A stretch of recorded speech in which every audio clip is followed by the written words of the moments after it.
Hey everybody, Jeremy here. So today I wanted to show you my brand new gaming PC. Desktop gaming PC. It's the very first desktop gaming PC that I've ever owned, and I'm 36 years old and I finally got into the game. So I just wanted to show you this thing. We'll go over some of the specs and then I'm going to just run it through some real world usage, some things that I'm going to be using this for. So this particular computer is the ABS Master Gaming PC. I got this from newegg.com and it's out of stock right now, but when it was in stock, it was $1,000, which from what I understand is a pretty good deal for a PC like this. So I'm just going to run down some specs real quick, and I got my laptop up here so I don't miss anything. So this PC runs Windows 11 right out the box. The CPU is an Intel Core i5-11400F Rocket Lake 6-core 12-thread 2.6 gigahertz 4.4 gigahertz turbo CPU. The GPU is a GeForce RTX 3060 with 12 gigs of RAM. It's got a B560 motherboard, 16 gigs of RAM, 512 gigs of SSD storage. It's got an RGB cooler on the inside, 600 watt gold power supply. The case is a Roswell Zircon 1 and it has Wi-Fi already in there, Bluetooth already in there, VR ready, it should be. And then it also comes with a included mouse and keyboard. So this is the Gamedeus Hermes E1C 3-in-1 gaming combo. So if you don't have a keyboard or a mouse, they got you covered here. Now, the other thing that I kind of just want to point out with this is I'm very average when it comes to PCs and specs and all that stuff. So this video isn't going to be about numbers and charts and graphs and just all the little fiddly things. There's a lot of really smart people on YouTube that can give you that kind of content, but I just want to show you the real world usage, what I'm going to be using this thing for. And it's going to be heavy on gaming and also 4K video editing for the videos that I put up here on YouTube, and just like regular web browsing or whatever, it's going to be used for that. So that's what this video is going to be about. Got the PC here. I just took it out the box. I haven't even removed the plastic. So let's partake in that. All right, so on top of this plastic here, we got the welcome to the ABS community, blah, blah, blah. And then this piece of paper is the quick start guide for removing the packaging foam and inspecting wires and connecting monitors and all that stuff. All right, so I'm going to get to that, but I also have here some more SSD storage. This is the WD Black SN770 SSD, and this is 1 terabyte. So I wanted to have this in there because I feel like 512 is not going to be enough. You know, games can be pretty huge, and I wanted to put the games on this drive so I can just kind of leave the main one for the operating system and whatever finds its way on there. But when I open this up, I'm going to install it inside here before I do anything. Then I also have here, just in case this doesn't come with the screw that I need in order to secure this to the motherboard, I also picked this up on Amazon. I'll leave a link in the description. It's one of many different toolkits that has little screws and a magnetic screwdriver just for this purpose. I think it comes with 3 different pairs of different screw sizes, so hopefully one of them will fit. All right, so now I just need to figure out how to take this off. Remove packaging foams, remove the screws from the left side of the panel, and then remove the panel. All right, so that sounds easy enough. So got these little black screws here. I'm just going to take these off. The plastic is going to want to come with it. Oh no, I'm already dropping stuff. Close this laptop down. I don't think I need it. 1, 2, 3, and 4. The satisfying part of doing this, you get to remove this plastic. Listen.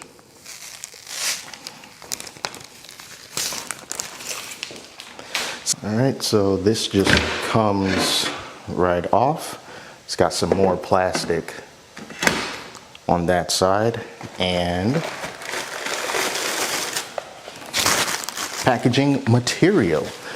So real quick, I'm gonna turn this around so that you can get a better view of the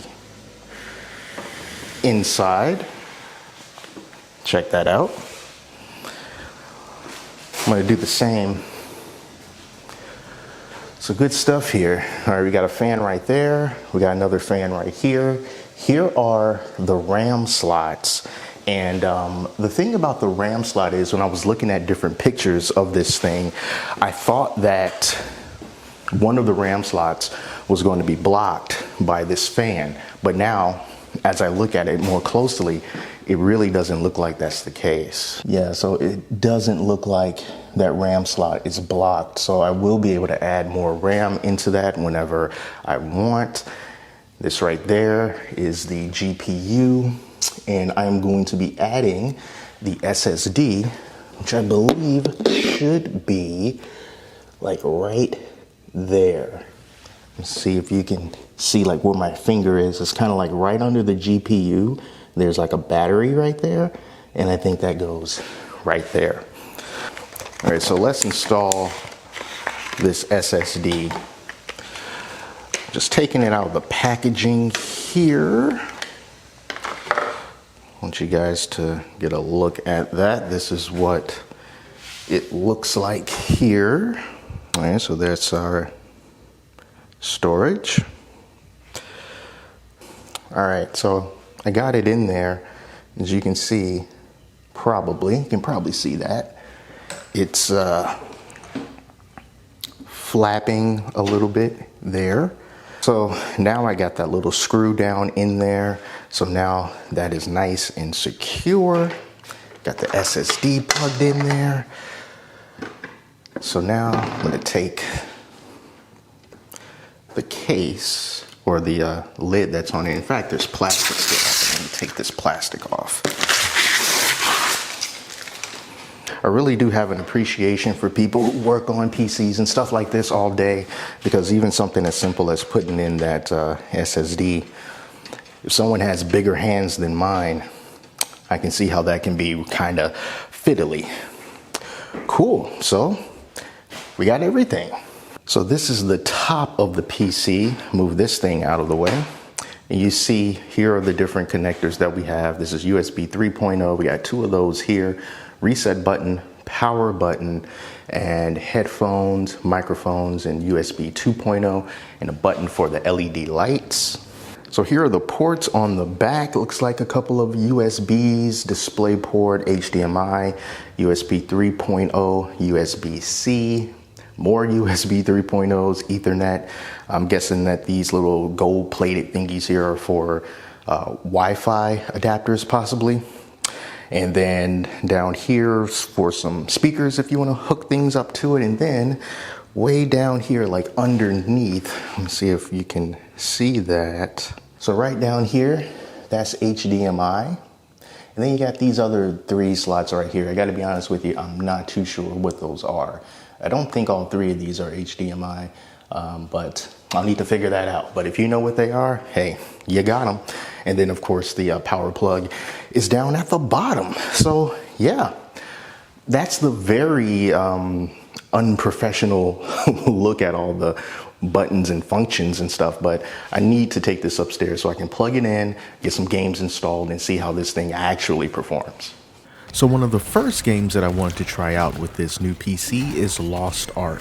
So Lost Ark is an MMORPG, and I know that MMOs tend to not push gaming PCs to their limit, but again, I wanted this to be as realistic as possible, because not everything that you run is going to be pushing the PC to its limit. So I have all the settings of this game turned up as high as they can possibly go with a 1080p resolution, and I have had no problems, no slowdowns, no stutters, no jitters, no nothing. It handles this game like a boss. I looked at some statistics from the NVIDIA GeForce application, and it showed that the GPU utilization was about 60%. And then I also saw that the GPU temperature was hovering around 63 degrees Celsius. So really not that bad at all. And I decided to run what they call a chaos dungeon in this game because it tends to have a bunch of enemies just swarming you at one time, just to really see how everything was going to perform. And as you can see, it handles it like a complete champ. A lot of effects going on, a lot of enemies rushing in, a lot of colors, a lot of graphics, and everything is just nice and smooth. So Lost Ark, not a problem for this PC. Next up, we've got Tiny Tina's Wonderlands, and here are the settings that I'm using for this game, optimized by the GeForce Experience app. Everything pretty much on ultra settings at 1080p resolution. Like many PC players, I have encountered some problems with Wonderlands that is attributed more to how the game is optimized as opposed to the systems that they're running on, such as crashes and sometimes some pretty gnarly frame drops. But when it runs good, it runs really good. As you can see here, we are averaging around 100 frames per second, and that's with almost everything turned all the way up to ultra with the exception of a couple of different settings, but the game is just running really smoothly here, and 100 FPS isn't even the highest that I've seen this go to. This clip was taken from the same gameplay session, and in this area I was getting some high frame rates of around 130, 131 frames per second. So it just kind of depends on the area that you're in and the overall optimization of the game in general. But I also wanted to point out that even though we're getting these really high frame rates, it may not translate all that well over in this YouTube video because this video is being rendered out at 30 frames per second, but the gameplay footage was exported at 60 frames per second. So it's not exactly how it looks in person, just so you know. Trust me, this game runs buttery smooth on this system. Next up, we have Second Extinction, which is a cooperative first-person shooter all about killing dinosaurs. And this is a pretty fun game. I just wish that it got a little bit more attention. But as far as the performance goes, I was consistently getting around 130 frames per second with this game. And just like Wonderlands, I had everything turned up to ultra with the exception of a couple of settings such as volumetric fog that was turned down to high. But this game can be quite pretty when it wants to be, with the explosions and all the little bits and pieces that go flying off the dinosaurs. And through my around 2-hour gameplay session in which I recorded this footage, I didn't experience any problems whatsoever as far as my PC and its performance, and the fan noise, very, very unnoticeable. Really, no matter what I do, the fan really doesn't kick up to be more than just a gentle whisper, so that's always a great thing. I don't have to worry about a whole lot of fan noise, but this is just another one of those varied games that this system handles really well, and I'm very happy with it. Another thing I'm going to be using this PC for a lot is video editing, and I'm actually editing the video that you're watching right now in DaVinci Resolve, and I'm recording this through OBS. So at the very beginning of this video, where I'm just basically talking to the camera, all this footage here was recorded in 4K on my Panasonic Lumix G9. So this video is going to be exported as a 4K video, and what I like about this the most is how smooth everything is, how I can just jump to random places on the timeline, and I don't have to wait. I don't have to wait for things to render and load and stuttering and stammering all over the place. And it makes the workflow so much easier when I can just smoothly go into different clips and do whatever it is that I need to do with them. If it's adding transitions or some text or whatever the case may be, I can handle it, and everything is just nice and smooth. That's the theme of this performance review. It's just nice and smooth. So even though this is the project that I am working on and everything has already been put in its respective place, if I just wanted to grab some raw footage like this right here, this is just a raw clip from when I recorded the very beginning of this, complete with all of my screw ups and stopping and starting all over again.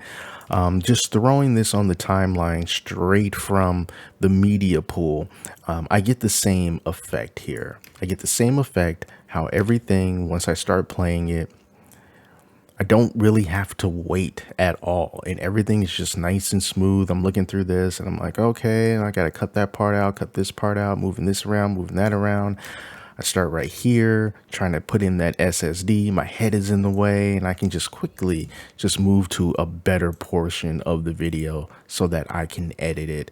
And as you can see, with me just jumping around like this, how quickly it would be for me to just stop that right there. Like, oh, I'm going to cut that there, and then I'm just going to cut that out there, and then I'm just going to add a transition at the very end, and then I can just wrap up the video just like that at a random place, fade out. So it just makes the whole process just a lot easier for me and a lot faster. Now, when it comes to rendering, that's something that I really can't judge because I'm using the free version of DaVinci Resolve, and the rendering speeds for the free version are a lot slower than the version that you actually pay for. So the performance on that front is not going to be indicative of what this computer can do. It is a limitation. When I look at the overlay for the performance of this PC while I'm editing, it's really not pressing on it at all. I'm using a small portion of the GPU as I go through the editing process. The fan speed is around 1650 RPMs. The CPU utilization is really quite low. When I'm playing back, it goes up to around 20-ish%, usually stays under 20%. So I know that there's a lot more power that it can use towards the rendering if that capability were unlocked. So overall, I really do like this PC. It has managed to handle everything that I've thrown at it in my everyday life. All the games that I tried to play on this computer have been really smooth. I've been able to have high settings and still get really high frame rates, and the experience has just been great.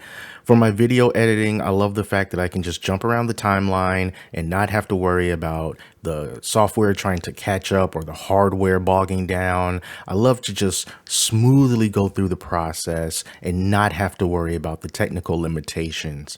I also like this PC because it enables me to have an upgrade path in the future should I choose to upgrade some of the components on the inside. So it's not one of those things where I'm going to buy it once and then I'm going to have to get something newer altogether down the line because none of the parts are swappable. It's one of the reasons why I wanted to get a desktop this time around as opposed to a gaming laptop, which I had previously. And the computer is also really pretty to look at. It has an RGB strip on the front. It has lights, RGB lights on the fans and on the RAM. So at night, it's a really nice show to look at. And you can control the different colors through some software that comes pre-installed on the computer. So that's nice as well. The keyboard I think is pretty cool. I never had a mechanical keyboard before, so it makes those loud clickety-clack noises. It makes me feel like I'm doing something more important than I actually am. But it's a good keyboard.